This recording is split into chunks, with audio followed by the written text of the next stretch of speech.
छ। त्यस्तै यो बिचमा हाम्रोमा धेरै थुप्रै हाइड्रोहरू छन् निर्माणाधीन र निर्माण सम्पन्न भएका।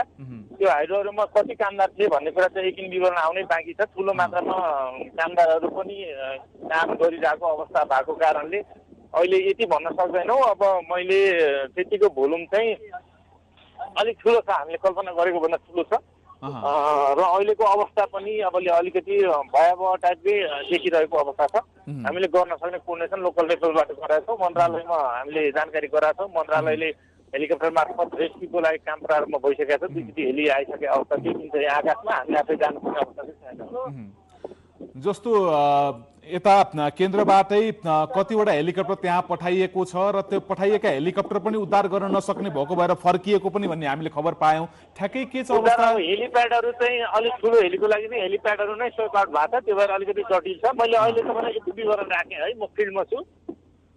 हस् हस् हस्, जानकारीको लागि धेरै धेरै धन्यवाद। उहाँ हुनुहुन्थ्यो रसुवा जिल्लाका सहायक प्रमुख जिल्ला अधिकारी, हामीसँग प्रत्यक्ष रूपमा टेलिफोनमा जानकारी गराउनु हुँदै अहिले त्यहाँको भयावह स्थिति र त्यहाँको स्थलगत जानकारी गराउनु हुँदै र अहिले त्यहाँ जुन अवस्था सिर्जित भएको छ त्यो अवस्था सिर्जित भएको कारणले गर्दाखेरि उहाँसँग हामीले धेरै सम्पर्क गरेर धेरै जानकारी लिने अवस्था रहेन। यद्यपि हामीले भिडियोमा पनि देख्न सक्छौँ, हामीले समाचार पनि बारम्बार सम्प्रेषण गरिरहेका छौँ। बिहान 9 बजे अकस्मात तिब्बततर्फबाट आएको रसुवातर्फ आएको यो बाढीले टिमुरे, स्यापुरबेसी लगायतको क्षेत्रलाई चाहिँ अहिले सोत्तर नै बनाइसकेको अवस्था र त्यसका आसपास लगायत त्यहाँ तीर्थाटनमा जाने पर्यटनहरूलाई पनि निकै समस्या भएको हुन सक्ने, यकिन रूपमा जनधनको क्षति यति नै भयो भनेर अहिले तथ्याङ्क सङ्कलन गर्न सक्ने अवस्था नरहेको अवस्था, त्यहाँको स्थलगत अवस्था निकै भयावह रहेको भन्ने जानकारी हामीले प्राप्त गरिरहेका छौँ। र तिब्बततर्फबाट आएको बाढीले नेपाल प्रहरीका 3वटा कार्यालयमा पनि क्षति पुगेको छ। रसुवा जिल्लाको 3वटा कार्यालयमा क्षति भएको विवरण प्रहरी प्रधान कार्यालयले आधिकारिक रूपमा जानकारी गराइसकेको अवस्था छ। प्रधानमन्त्री तथा मन्त्री परिषदको कार्यालयले भुटेकोशी नदीमा बाढी आएका कारण रसुवा, नुवाकोट, धादिङ, गोर्खा र चितवन जिल्ला भई बग्ने नदी तटीय क्षेत्रका बासिन्दालाई सतर्कता अपनाउन आग्रह समेत गरेको अवस्था छ। यतिखेर प्रधानमन्त्री बालेन्द्र शाहले रसुवामा आएको भीषण बाढीपछि उद्धार तथा राहत कार्यका लागि नेपाली सेना, सशस्त्र प्रहरी बल र नेपाल प्रहरी परिचालन गरिएको जानकारी समेत दिएका छन् भने उनले आकस्मिक रूपमा बैठक समेत डाकेको भन्ने जानकारी हामीले प्राप्त गरेका छौँ। हामी तपाईँलाई रसुवा जिल्ला हुँदै यतिखेर धादिङलाई, त्यसपछि नुवाकोट जिल्ला सँगसँगै चितवन जिल्लालाई पनि निकै संवेदनशील क्षेत्रको रूपमा त्यहाँका तत्त जिल्ला प्रशासन कार्यालयहरूले सूचना जारी गरेको छ र सतर्कता अपनाउन आग्रह समेत गरिरहेको अवस्था छ। र यही विषयमा अहिले हामीलाई थप जानकारी दिनको लागि आमा छोदिङमो गाउँपालिका रसुवाका बुचुङ तामाङ जो अध्यक्ष हुनुहुन्छ सो गाउँपालिकाका, उहाँ हाम्रो टेलिफोन सम्पर्कमा जोडिनु भएको छ। अध्यक्षज्यू, तपाईँलाई स्वागत छ प्राइम समाचारमा। हजुर, धन्यवाद। अब तपाईँको जिल्ला पनि प्रभावित भएको भन्ने हामीले खबर प्राप्त गरेका छौँ। जुन आकस्मिक रूपमा आयो बाढी, त्यसबाट के छ त्यहाँ तपाईँको गाउँपालिकाको अहिलेको अवस्था? सर, यो मेरो गाउँपालिकामा जुन बाढीको कारणले मेरो गाउँपालिका वडा नम्बर 1 हाकु र हाकु बेसी आसपासको चाहिँ पुरै यो आदि गाउँसम्म पहिरोले हानेको छ सर। र त्यहाँ त्यो तल हाकु बेसीमा चाहिँ काम गरिरहेको हाइड्रोमा काम गर्ने जति चाहिँ सबै बगायो र केही पर्सेन्ट मात्र बाँचेको अवस्थाहरू छ सर। त्यो कति घर दूरी हो तपाईँले भनेको यो गाउँपालिकाको वडा नम्बर 1 हाकुबेसी गाउँपालिका जुन हाकुबेसी जुन भन्नुभयो, त्यहाँ कति घर दूरी हो? हाकुबेसीमा लगभग 150 घर दूरी हो। त्यहाँ त्यो घर दूरीमा चाहिँ अलिअलि खोलाबाट हानेको मात्र छ, त्यहाँको चाहिँ मानवीय क्षति भएन होला गाउँको। तर जबकि तलको खोलाको आसपासमा हाइड्रो बन्दैछ, त्यहाँ क्याम्पहरू थियो, त्यो क्याम्पमा काम गर्ने मान्छेहरू चाहिँ सबै बगायो भन्ने अहिलेसम्म जानकारी प्राप्त भएको छ। त्यसमा फुटपाथ केही पर्सेन्ट मात्र दौडेर बाँचेको भन्ने अवस्थाहरू छ। त्यो जुन तपाईँले जुन हाइड्रोको क्याम्प भनिरहनु भएको छ नि, हजुर, त्यो कुन हाइड्रो?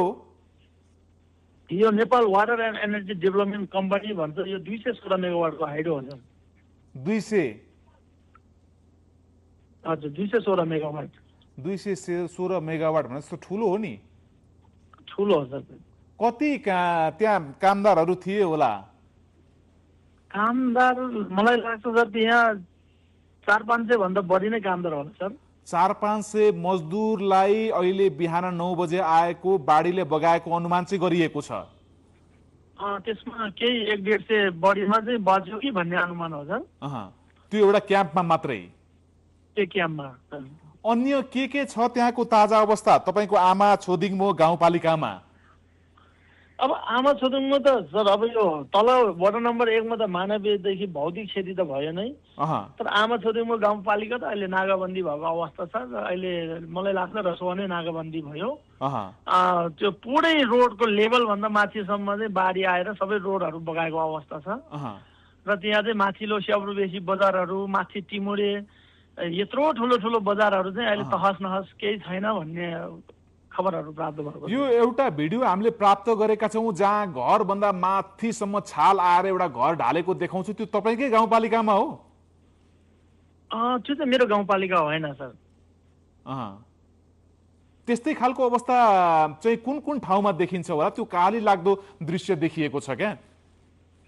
हजुर त्यो बेत्रवादीमा पर्यो या स्याब्रुबेसीमा पर्यो त्यो घर चाहिँ बिल्डिङहरू भएको। बेत्रवादी स्याब्रुबेसी या उता माथि टिमुरे पर्यो होला सर। त्यो मध्येमा एउटाको पर्यो। ल तपाईँको गाउँपालिकामा पनि केही ठाउँमा त करिब करिब बजारै 70 पनि भएको अवस्था पनि छ नि होइन? गाउँ चाहिँ 70 भयो सर, तर हाकु बेसी गाउँ हो। त्यो ठाउँमा अब उद्धारको लागि कस्तो छ, के छ अवस्था? उद्धार गर्न सक्ने अवस्था छ कि छैन? अब त्यसमा यस्तो छ सर, अब कुनै सम्भावना पनि देखेन। अब हामीले कसरी, अब हामी पनि छटपटिरहेको अवस्था। र हामीले माननीयज्यूलाई पनि कन्ट्याक्ट गरेर, अब माननीयज्यू भर्खरै प्रधानमन्त्री कार्यालय जाँदै हुनुहुन्छ। अब यो कुन कुन स्रोत साधन उपलब्ध हुन्छ या यो उद्धारको लागि हामी खट्नुपर्छ भनेर हामी लागिरहेको अवस्था छ सर। तपाईँले भन्नुभएको माननीय को तपाईँको क्षेत्रको? हजुर हाम्रो मोहन आचार्य। मोहन आचार्य, उहाँसँग सम्पर्क भयो? उहाँले के भन्नुभयो? उहाँ चाहिँ अहिले भर्खरै प्रधानमन्त्री कार्यालय जाँदै हुनुहुन्छ। त्यहाँबाट के उपलब्ध हुन्छ, स्रोत साधन, हेलीको अब के चाहिँ सम्भावना हुन्छ। अब त्यो चाहिँ जस्तो तपाईँहरूले पनि त्यहाँ जिल्ला प्रशासन कार्यालयमा तत्कालै त सम्पर्क गर्नुभयो होला नि? हजुर हजुर हामीले जिल्ला प्रशासन कार्यालयमा पनि सम्पर्क भयो। अब यत्रो ओर्लेर आएको छ सर पहिरो, एक ठाउँ होइन। यो मान्छे नै अल्मलिएको अवस्था छ सर अहिले। यो कुन ठाउँ कहाँ कति बजार चाहिँ ध्वस्त भयो, कति मानवीय क्षति भयो, यो एकदिन त अझै मलाई लाग्छ यो हप्ताउँ लाग्छ यो मानवीय क्षति। अब को कहाँ कसरी यो यति विचलित भएको छ कि सर अब यो भनेर साध्य पनि नहुने अवस्था आयो। तपाईँहरूसँग ठ्याक्कै अहिले तथ्याङ्क यसो उसो भनेर भन्न त नमिल्ला, तर पनि अन्य आसपासको क्षेत्रमा के कति खालको क्षति पुग्यो भनेर अनुमान पनि लगाउन नसक्ने गरी त्यस्तो खालको क्षति तपाईँको क्षेत्रमा पनि पुग्यो है? पुग्यो सर। हस् हुन्छ, त्यहाँको के छ अवस्था बुझ्नु होला राम्रोसँग। के कस्तो तत्कालै उद्धार गर्न सकिन्छ, के कस्तो उपायहरू अपनाउन सकिन्छ, ती सबै उपायहरूको बारेमा सोच्नु होला। हुन्छ सर। हस्, जानकारीको लागि धेरै धन्यवाद। दर्शकवृन्द, उहाँ हुनुहुन्थ्यो आमा छोदिङमो गाउँपालिका रसुवा जिल्लाको बुचुङ तामाङ हुनुहुन्थ्यो, जो गाउँपालिका अध्यक्ष हुनुहुन्थ्यो। उहाँले उहाँको गाउँपालिकामा रहेको वडा नम्बर 1 को हाकु बेसी भन्ने गाउँ लगायत अझै एउटा गाउँ चाहिँ 70 भइसकेको र त्यहाँ मानवीय क्षति के कस्तो भएको छ, जनधनको क्षति के कस्तो भएको छ भन्ने विषय अकल्पनीय रहेको छ। त्यसको यकिन तथ्याङ्क आउन पनि कम्तीमा एक हप्ता जति, एक साता जति लाग्न सक्ने अवस्था त्यहाँ त्यो भयावह अवस्था भएको छ भन्ने हामीलाई प्रत्यक्ष रूपमा जानकारी गराउँदै हुनुहुन्थ्यो। दर्शकवृन्द, रसुवामा आएको आकस्मिक बाढीले अहिले रसुवा जिल्लामा त काली लाग्दो र भयावह अवस्था छँदैछ। सँगसँगै जोडिएको नुवाकोट, त्यस्तै गरी धादिङ र उता पर चितवनसम्म पनि यो बाढीले निकै ठुलो असर पार्न सक्ने प्रारम्भिक अनुमान गरिएको छ र ती तत्त जिल्लामा रेड अलर्ट समेत जारी भइसकेको भन्ने हामीले जानकारी प्राप्त गरेका छौँ। उच्च सतर्कता अपनाउन र नदी तटीय, खोला तटीय क्षेत्रका बासिन्दाहरूलाई अहिले स्थानान्तरण गर्ने, सकभर सकेसम्मको स्थानान्तरण गर्ने प्रयासहरू चलि नै रहेको छ। र अहिले यो तिब्बततर्फ आएको आकस्मिक बाढीले कतिसम्मको जनधनको क्षति गर्यो भन्ने यकिन तथ्याङ्क बटुल्नको लागि हप्तौँ लाग्न सक्ने पनि देखिएको, त्यस्तो खालको अवस्था सिर्जित भएको छ।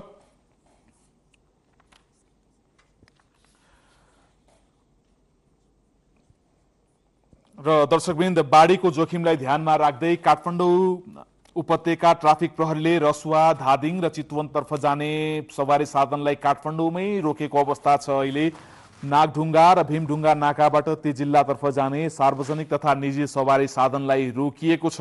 यातायात व्यवसायीलाई समेत ती क्षेत्रमा सार्वजनिक सवारी नपठाउन आग्रह गरिएको अवस्था छ। यतिखेर सरकारले उद्धार तथा राहत कार्यलाई तीव्रता दिन नेपाली सेना, सशस्त्र प्रहरी बल र नेपाल प्रहरी परिचालन समेत गरिसकेको अवस्था छ।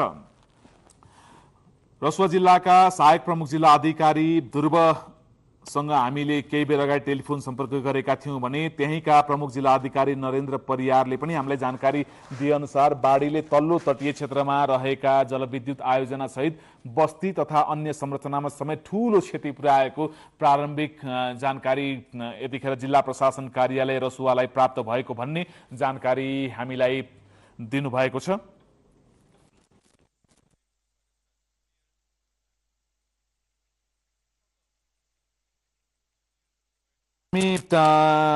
विभिन्न व्यक्तित्वहरूसँग अहिले रसुवामा आएको बाढीको के कस्तो अवस्था छ भन्ने विषयमा जानकारी लिने प्रयास गर्ने क्रममा यतिखेर हामीसँग रसुवामा आएको बाढीको अवस्था कस्तो छ भने प्रत्यक्ष रूपमा अनुभूत गर्नुभएका रसुवाका स्थानीय भवानी प्रसाद न्यौपाने टेलिफोन सम्पर्कमा जोडिनु भएको छ। भवानीजी, स्वागत छ तपाईँलाई प्राइम समाचारमा। धन्यवाद धन्यवाद हजुर, धन्यवाद। अब आज बिहान तिब्बततर्फबाट जुन आकस्मिक रूपमा बाढी आयो त्यसले अकल्पनीय क्षति पुर्याएको छ रसुवा जिल्लामा। त्यसको विभिन्न जिल्लामा अब असरहरू पर्दै जाने जस्तो पनि देखिएको छ। तपाईँले प्रत्यक्ष रूपमा आज बिहान आएको बाढीलाई अनुभूत गर्नुभयो, देख्नुभयो, तपाईँ प्रत्यक्षदर्शी हुनुहुन्छ। कसरी आएको थियो त्यो बाढी? त्यहाँको अलिकति जीवन्त तपाईँले हामीलाई प्रश्न पार्ने गरी बुझाइदिनुहोस् त। अब यहाँलाई मैले भन्नुपर्दा रसुवाको त्यो चाइनाको केरुङ तर्फबाट भोटेकोसी चाहिँ 8:40 रसुवा गढीमा आइपुगेको र त्यहाँभन्दा हुँदो 8:40 पछाडि त्यो आउँदै आउँदै गर्दा सर्वस्व रसुवाको मात्रै होइन, यो देशकै ठुलो क्षति। हजार मान्छे हताहत भएका छन्, हजार घर ध्वस्त भएका छन्। अब यहाँ बाटोघाटो सबै ध्वस्त भएका छन्। अब त्यति भन्नु सक्ने अवस्थामै छैनौँ। म अहिले बेत्रावती भन्ने ठाउँमा छु। माथिदेखिका कति मान्छे गए, कति बाँचे, केही अस्तव्यस्त छ हजुर। छेदविच्छेद भयो। अब तपाईँ एकछिन अब बिजुली बत्तीहरू पनि छेदविच्छेद। अहिले मेरो भिडियोको तार गरेको थियो र अहिले मोबाइल चलिरहेको छ। त्यसमा कारणले लेखाजोखा गर्न सक्ने अवस्थै छैन। कति कर्मचारी गए, कति गोसैकुण्ड यात्रीहरू गए। गोसैकुण्ड जान लागेका यात्री त्रिशुली बजारदेखि बेत्रावती बजारसम्मका सबै ध्वस्त गए।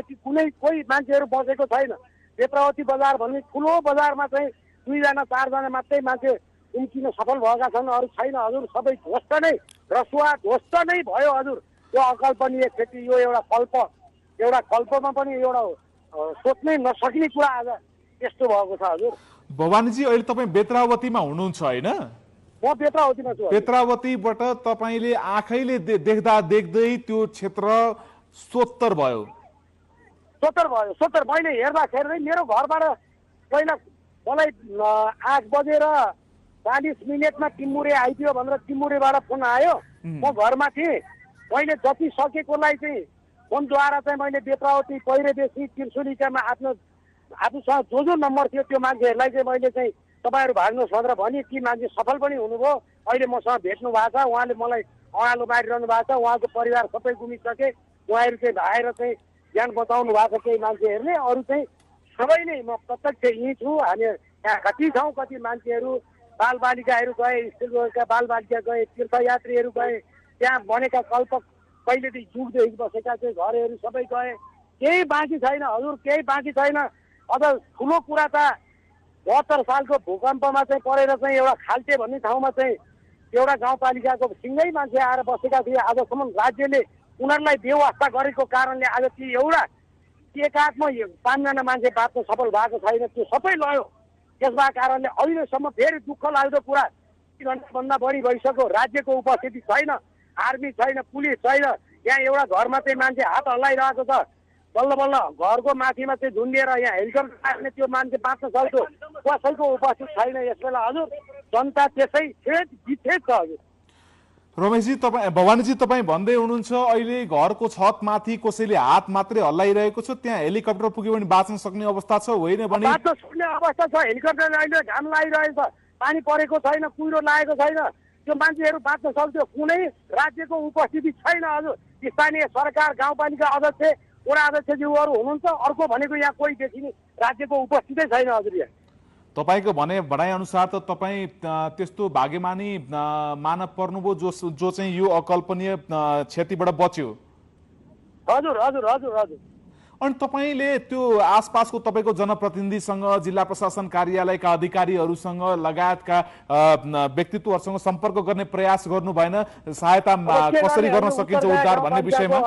माधव हरियालज्यूले चाहिँ अब काठमाडौँ फोन गरिरहनु भयो त हेलिकप्टर पठाइदिनु भनेर माग गरिरहनु भयो त 2 घण्टा भइसक्यो, त्यहाँ हेलिकप्टर पनि आउँदैन। यहाँ ब्यारेकहरू छन्, पुलिसहरू छन्, सशस्त्रहरू छ, कोही पनि यो बेत्रावती बजार वरिपरि यहाँ आसपासमा कोही उपस्थित छैन हजुर। मैले जानकारी गराएँ हजुरलाई।